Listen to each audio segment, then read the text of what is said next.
जी रहस्यलीला का वर्णन करने के बाद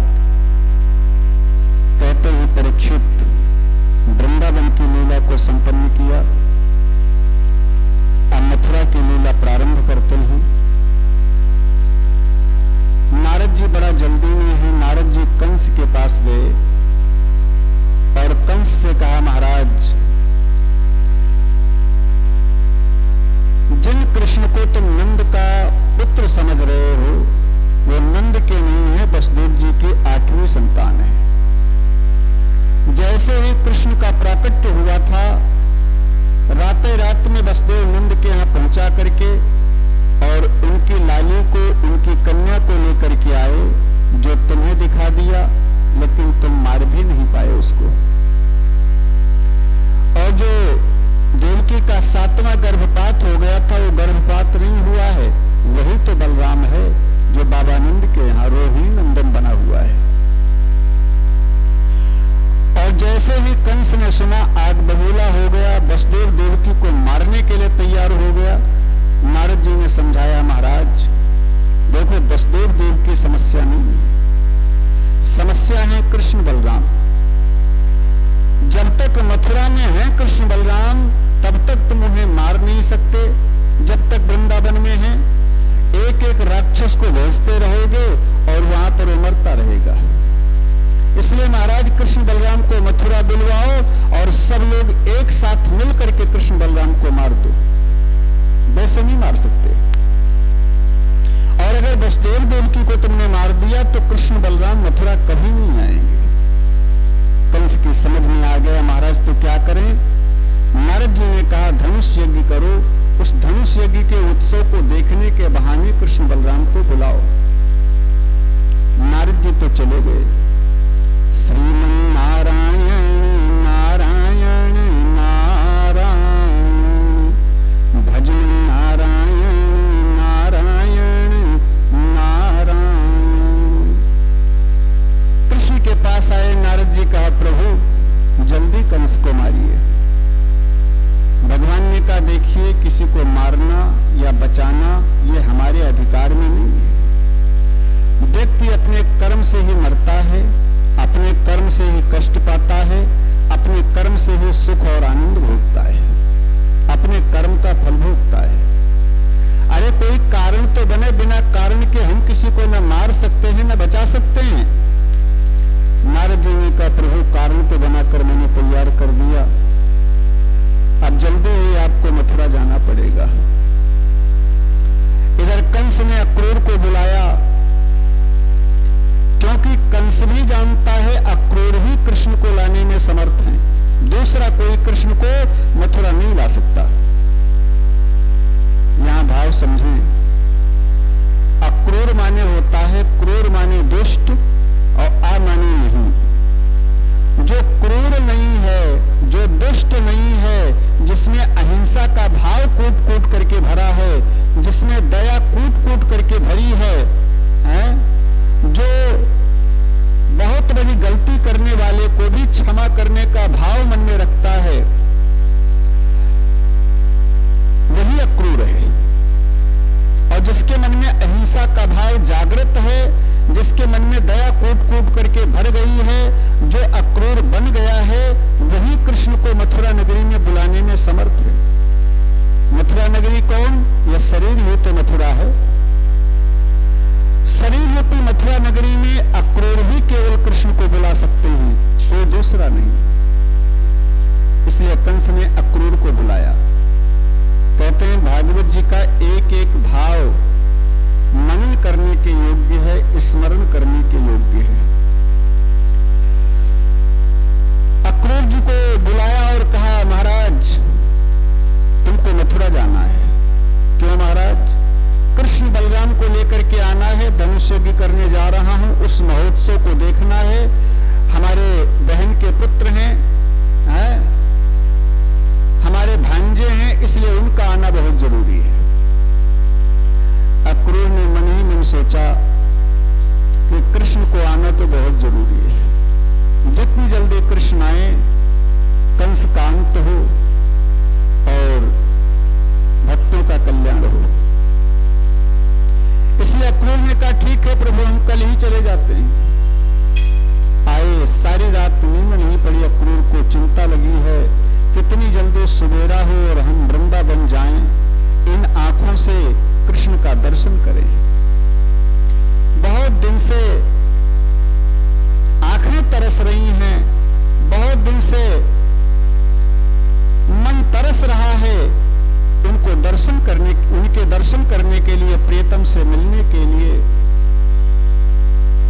नहीं लागी लगन हरि दर्शन की, मोहि लागी लगन हरि।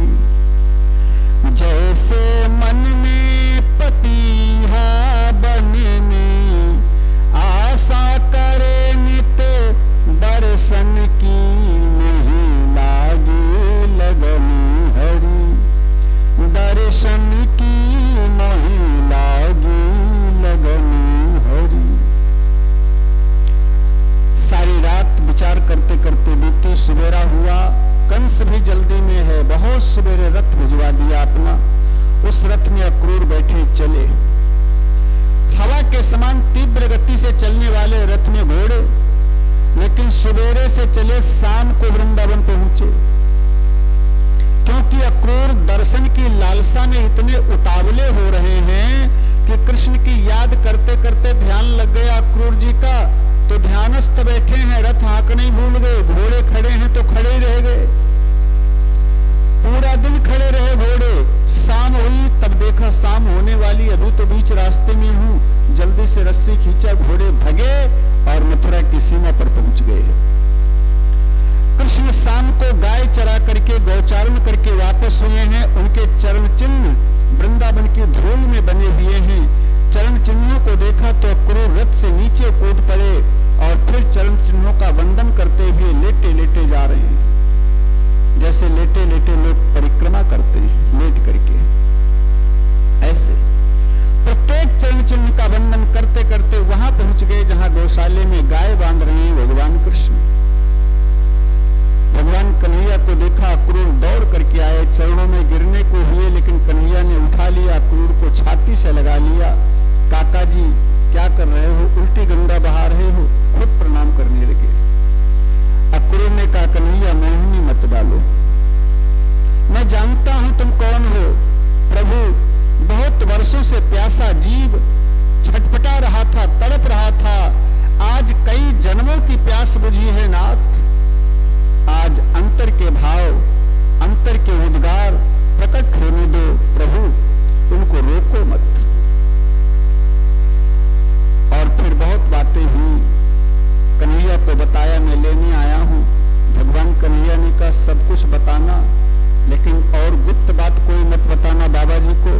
हाँ मैं आग्रह करूंगा और जरूर चलूंगा काका जी। बाबानंद को अक्रूर जी ने बताया, बाबानंद ने पहले आनाकानी किया, यशोदा ने भी मना कर दिया, लेकिन भगवान कन्हैया ने जिद किया बाबा जी मेला देखने को मन कर रहा है, सारे बच्चे जा रहे हैं हम भी जाएंगे। सो बाबानंद ने हाँ कर दिया, यशोदा ने भी भेजने के लिए हाँ कर दिया, क्योंकि भगवान ने एक वादा किया है, परस्वः आगमिष्यामि, परसों आ जाऊंगा। आज जा रहा हूं, कल मेला देखूंगा और परसों आ जाऊंगा। लेकिन परसों को बिताए दिए बरसों, और तरसों कब पाए पिया परसों। परसों का वादा करके गए हैं, लेकिन बरसों बीत गए, दोबारा वापस नहीं आए कृष्ण। रथ के ऊपर बैठे हैं, पूरे वृंदावन में खबर पहुंच गई, पूरे ब्रजमंडल में खबर पहुंच गई, सारी गोपियां राधा जी दौड़ती आई, रथ के चारों तरफ खड़ी हो गई। राधा जी तो रथ के आगे लेट गई, भगवान रथ से नीचे उतर कर आए, राधा जी को खड़ा किया और प्यार से गालों को सहलाते कहते हैं राधा तुम तो हमारा ही शरीर हो, जो हम हैं वही तुम हो, हमारे तुम्हारे में तो कोई भेद नहीं है। और फिर राधा के बिना तो श्याम आधा है, तुम तो मेरी पूरक हो राधा। जब हम गोलोक धाम से चले थे तो तुमने मेरे से वादा किया था प्रभु हम भी चलेंगी और राक्षसों को मरवाने में तुम्हारी सहायता करेंगी, तुम्हारी लीला में सहयोगिनी बनेंगी। अब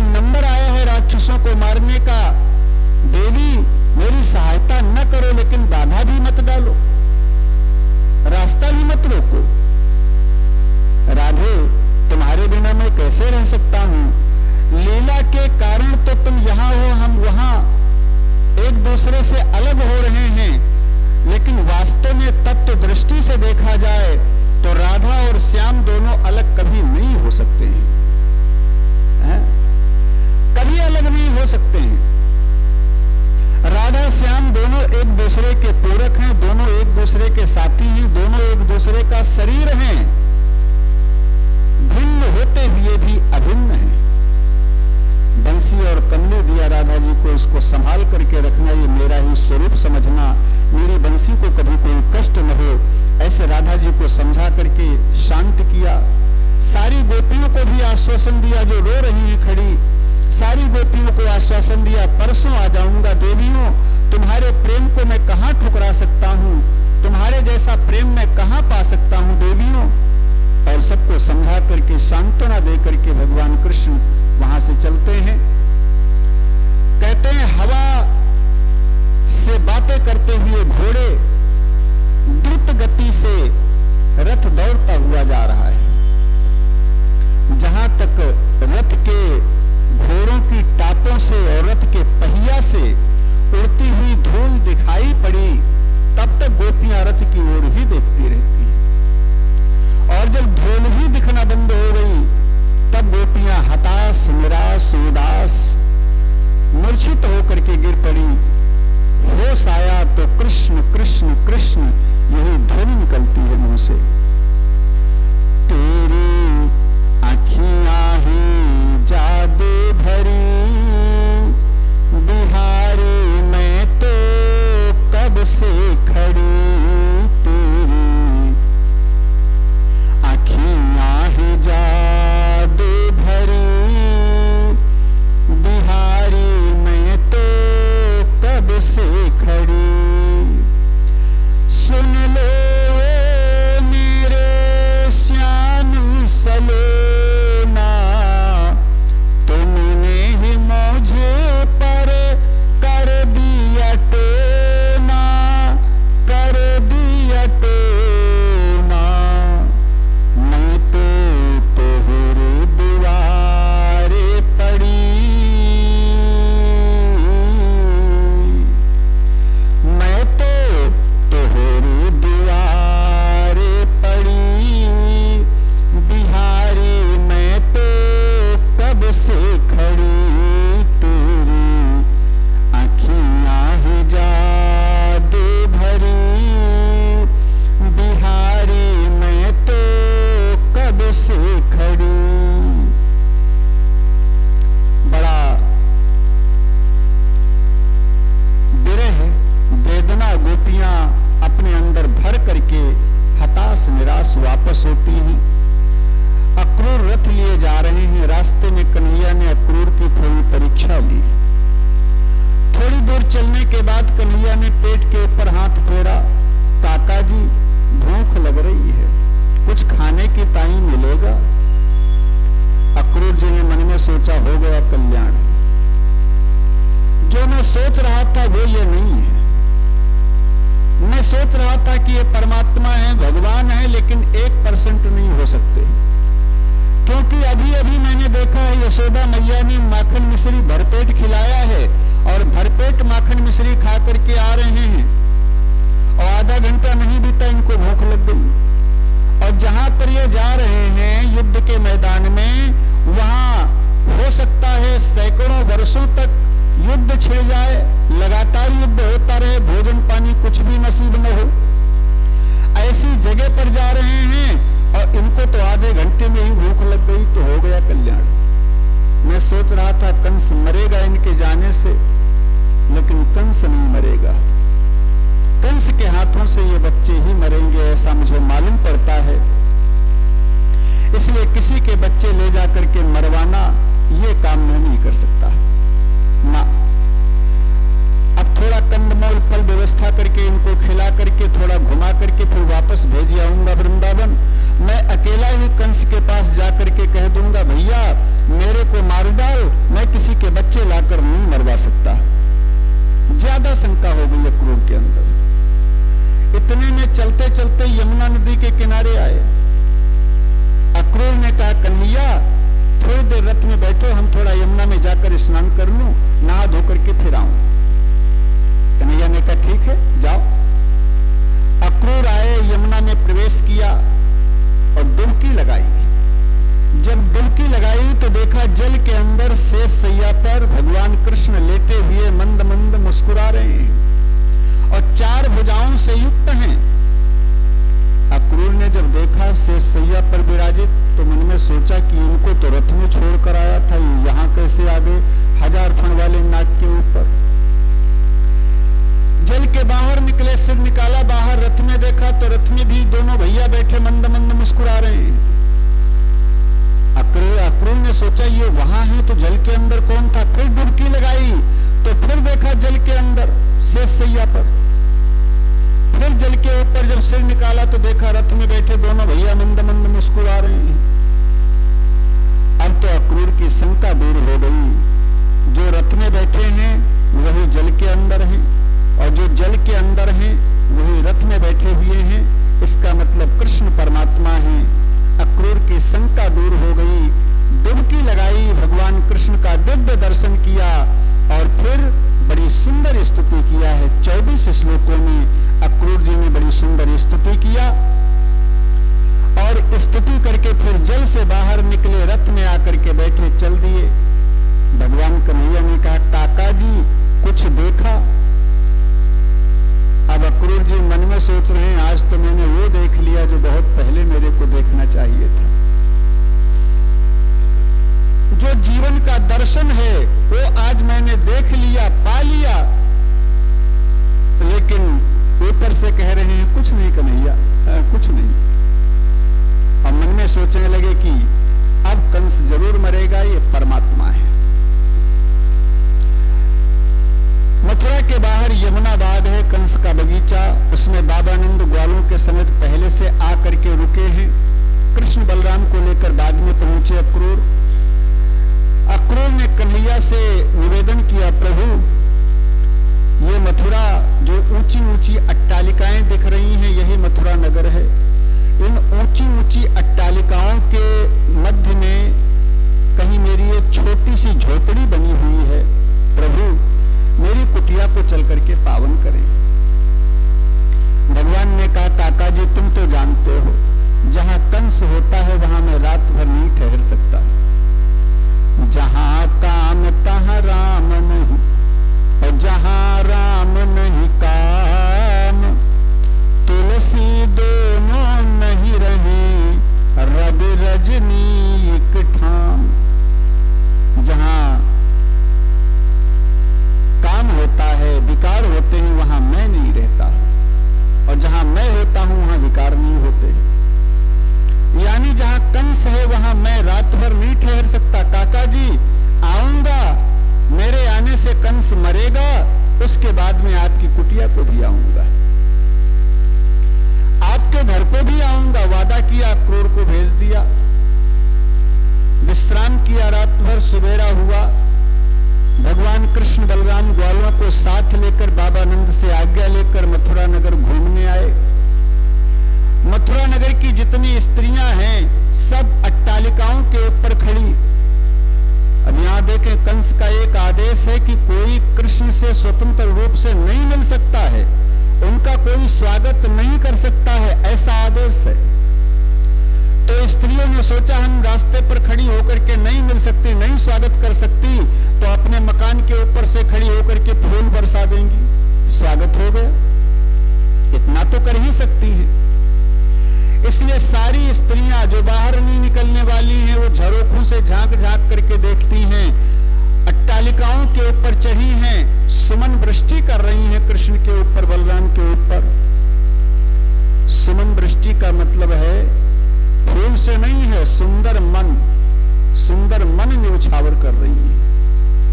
और भगवान कहते हैं तुम्हारे फूल से हम प्रसन्न नहीं हो सकते, तुम्हारा सुंदर मन, जब सुंदर मन के फूलों का हार बना करके मेरे को समर्पित करोगे वो मेरे को ज्यादा पसंद है। फूल चढ़ाने में तो किसी पेड़ को कष्ट देना पड़ता है। जब किसी पेड़ से फूल तोड़ेंगे तो उसको दर्द होगा, उसको कष्ट होगा। इसलिए फूल तोड़ने में पेड़ को कष्ट होता है, उससे हम प्रसन्न नहीं होते, लेकिन सुंदर मन रूपी फूल जब मेरे ऊपर चढ़ता है तो हम ज्यादा प्रसन्न होते हैं। मन सुमन चढ़ाओ। तो सारी स्त्रियां सुमन वृष्टि कर रही हैं। अब रास्ते रास्ते चल रहे हैं, भगवान के ऊपर जब फूल गिरने लगे, ग्वालों ने कहा लाला बड़ा स्वागत हो रहा है यहाँ फूल बरसा करके। भगवान ने कहा और क्या, मामा की नगरी में आया हूं, भांजे का स्वागत नहीं होगा। ग्वालों ने कहा लाला ये पहले बताया होता तो हम भी अच्छी सी बगलबंदी पहन करके आते, बढ़िया बढ़िया बनवा करके। कन्हैया ने कहा तो क्या व्यवस्था करूं? कहा अगर सुंदर वस्त्र मिल जाए, अच्छी सी बगलबंदी मिल जाए तो ज्यादा बढ़िया रहेगा। भगवान ने कहा ठीक है व्यवस्था करता हूं। इतने में देखा सामने से कंस का धोबी आ रहा है, सरदार आगे आगे पीछे पीछे, अन्य धोबी कपड़ों के गट्ठर लादे हैं, सब राजा के कपड़े। कन्हैया धोबी के पास पहुंचे और कहने लगे मामा जी राम राम। धोबी ने गौर से देखा, टेढ़ी नजर करके, ये कौन आ गया? भांजा हमारा भाई। कौन हो तुम? अरे मुझे नहीं पहचाना, हम कंस के भांजे कृष्ण, वृंदावन वाले।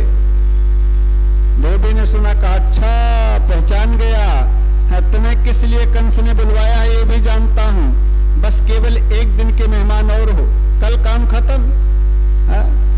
और कहीं ऐसा ना हो धोबी को गुस्सा आ जाए, जो आज ही काम खत्म हो जाए।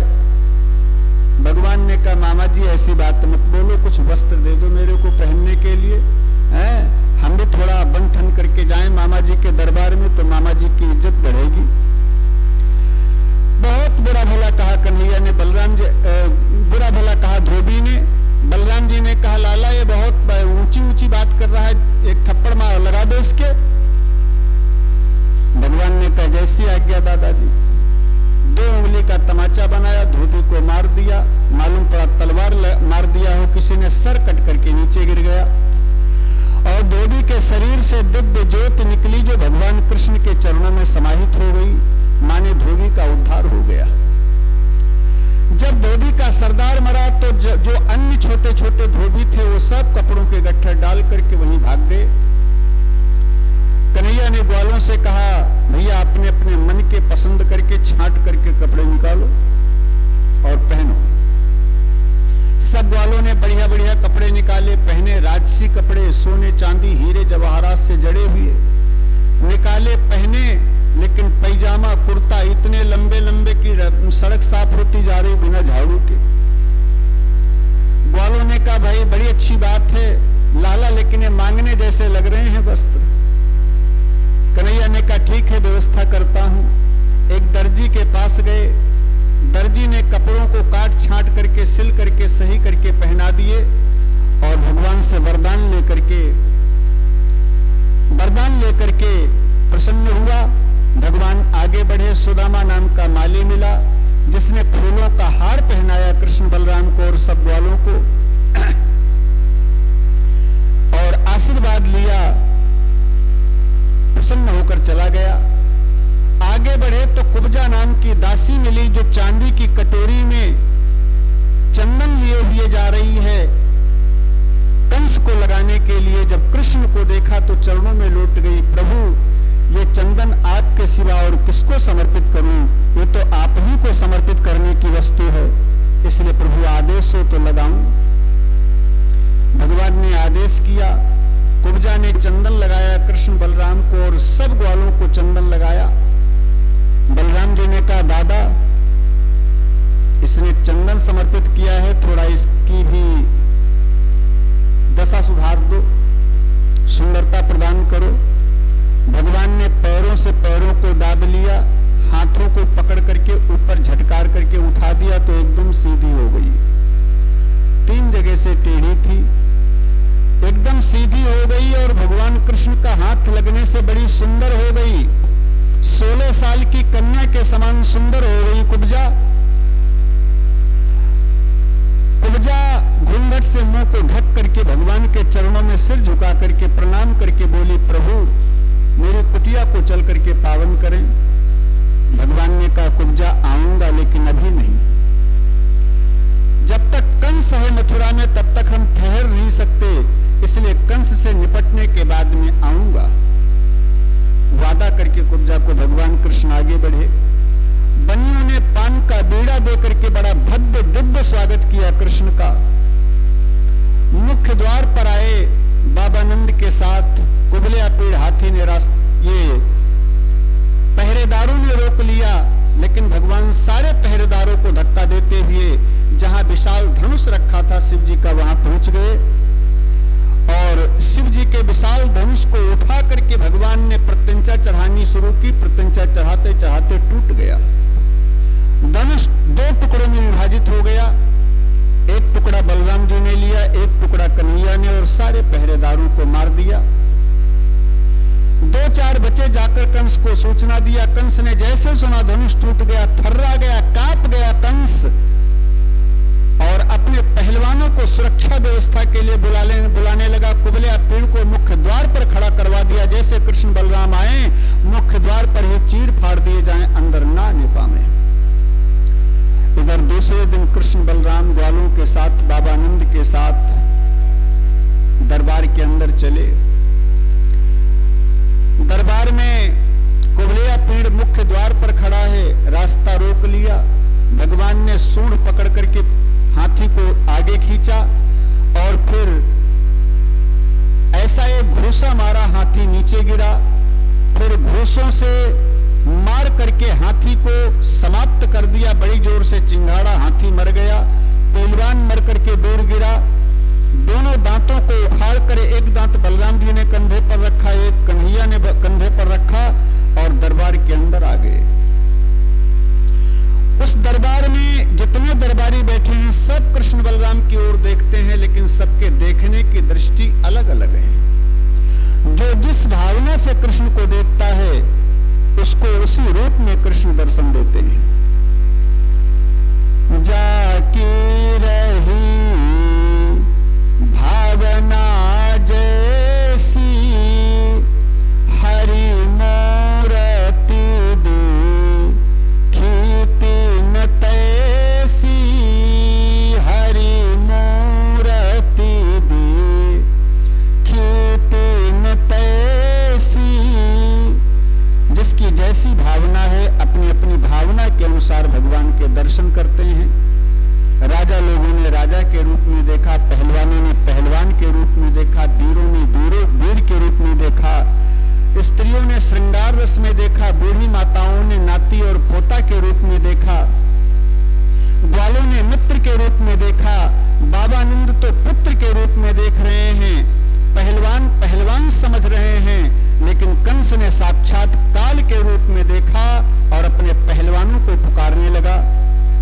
कंस के 8 पहलवान माने हुए सल, तोसल, कोट, चांडूर, मुष्टिक, वज्रदंत, सत्तुसाल इत्यादि। चांडूर आया, कृष्ण का हाथ पकड़ करके अखाड़े में खींचने लगा। भगवान भी तैयार होकर के अखाड़े में कूदे, चांडूर से भिड़ गए, मुष्टिक से बलराम भिड़ गए। मुष्टिक और चांडूर, कृष्ण बलराम दोनों का युद्ध हुआ। बहुत देर तक मल्ल युद्ध हुआ। समय आया तो भगवान ने एक मुक्का चांडूर को मारा, बलराम जी ने भी एक मुक्का मुष्टिक को मारा और दोनों को मार करके समाप्त किया। अन्य पहलवान आए जिनको कृष्ण बलराम दोनों भाइयों ने मिलकर के मारा और फिर कंस के सिंहासन पर कूद करके पहुंच गए।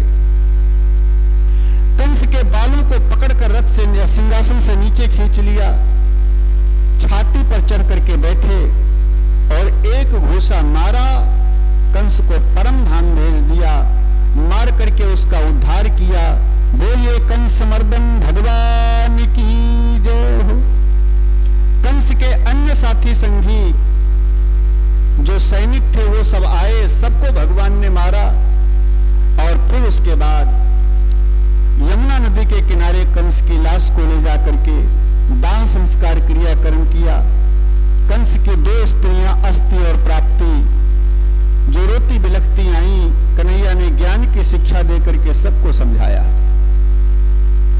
ये संसार नासवान है, जो आया है सो जाएगा, एक दिन तुमको भी जाना पड़ेगा मानियो, इसलिए रोना धोना बंद करो, अपने लिए रोना चाहिए, किसी के लिए नहीं रोना चाहिए, क्योंकि जाना तो सबको है। अनेक प्रकार से शिक्षा देकर के मानवों को शांत किया और फिर जेल के अंदर जाकर के वसुदेव को जेल से मुक्त किया, बंधन से मुक्त किया। फिर जिस जेल में उग्रसेन बंद थे, जेल के अंदर जाकर के उग्रसेन को बंधन से मुक्त किया। इसके बाद बाबा नंद की विदाई करते हैं। बाबा कंस को मारा है तो कंस के जितने भी अनुयायी हैं सब हमारे शत्रु बन चुके हैं, इसलिए बाबा हमारा मथुरा छोड़ करके जाना ठीक नहीं है। कंस के साथी संगी जरासंध इत्यादि सब मथुरा पर चढ़ाई करेंगे। जब तक इन सब से न निपट लूं तब तक मेरा मथुरा छोड़ करके जाना ठीक नहीं है। सो बाबा नंद को समझा करके वापस भेज दिया वृंदावन। बाद में उग्रसेन का राज तिलक करते हैं भगवान कृष्ण और स्वयं राज्य की देखभाल करने लगे। इसके बाद जरासंध को 17 बार हराया। गुरुकुल में पढ़ने के लिए गए सांदीपन के यहाँ, वहां सुदामा से मित्रता हुई। इसके बाद गुरुपुत्र को यमराज के वहां से छुड़ा कर लेकर आए, समर्पित किया, गुरु जी का आशीर्वाद लिया। इसके बाद उद्धव जी को गोपियों के पास भेजा प्रेम का संदेशा दे करके, जहां से उद्धव भयो सूधो। उद्धव जी स्वयं ज्ञान को गुदरी बना करके और प्रेम की ढोल बजाते हुए वापस आए मथुरा। इसके बाद भगवान जरासंध को 17 बार हराते हैं। कालियमन को भी मुचकुंद के हाथों मरवाया, द्वारिकापुरी का निर्माण किया और द्वारिका में आकर के निवास किया। फिर बलराम जी का विवाह हुआ रेवती जी के साथ और फिर भगवान कृष्ण का प्रथम विवाह रुक्मिणी के साथ। फिर अन्य विवाह हुए हैं कृष्ण के, जामवंती, सत्यभामा, कालिंदी, लक्ष्मणा, मित्रविंदा, सत्या। 8 ये विवाह अलग अलग और 16,100 विवाह नरकासुर को, भौमासुर को मार करके एक साथ किया। इसके बाद भगवान के परिवार का वंश का वर्णन है। 56 करोड़ यदुवंशियों का इनका पूरा वंश होता है। फिर सुदामा जी के प्रेम की कथा श्री सुखदेव जी सुनाते हैं। सुदामा जी के ऊपर कृपा किया कन्हैया ने, वो कथा सुनाते हैं। इसके बाद और अन्य कथाएं सुनाते हुए फिर कृष्ण के वंश का विनाश, जो ऋषियों के श्राप से हुआ यदुवंशियों का विनाश, उसको सुनाया। फिर कृष्ण बहेलिये के बाण से गौलोकवासी हुए, लेकिन सुखदेव जी कहते हैं परीक्षित कृष्ण गौलोकवासी नहीं हुए। बहेलिया का बाण लगने के बाद इनका शरीर प्रकाश में परिणत हुआ और वही प्रकाश पुंज जो भगवान कृष्ण के शरीर से प्रकाश पुंज परिणत हुआ था, माने कृष्ण का शरीर प्रकाश में बदल गया और वो प्रकाश पुंज भागवत की पुस्तक में आकर के समाहित हो गया। माने भागवत के रूप में भगवान इस धराधाम पर सबके कल्याण के लिए विराजित हो गए हमेशा के लिए और सबका कल्याण कर रहे हैं। ऐसी है श्री भागवत की कथा। श्री परीक्षित जी को श्री सुखदेव जी ने सुनाया और फिर सुखदेव जी की विदाई हुई। सुखदेव जी वहां से